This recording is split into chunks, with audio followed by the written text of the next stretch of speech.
200 दिवसाची media trial, दोनदा मृत्यूच्या दारातून सुटका आणि आता स्पष्ट वक्तेपणाने केलेलं जातीय संघर्षाचं परखड विश्लेषण.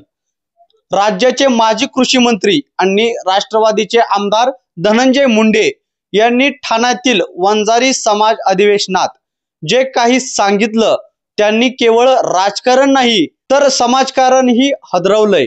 संतोष देशमुख हत्या प्रकरणामुळे बीड पासून मुंबईपर्यंत राजकीय वादळ उठलं.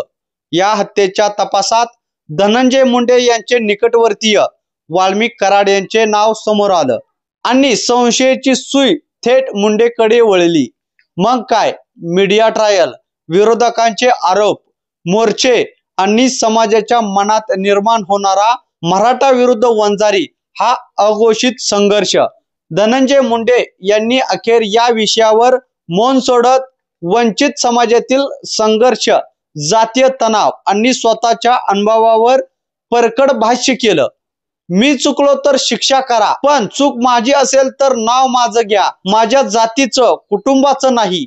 हे विधान केवळ आत्मपरीक्षण नाही तर मीडिया, समाज आणि राजकारणातल्या नैतिकतेवर मारलेला सवाल होता. या हत्येनंतर संपूर्ण राज्यभर संतोष देशमुख यांच्यासाठी न्यायाच्या मागण्या सुरू झाल्या.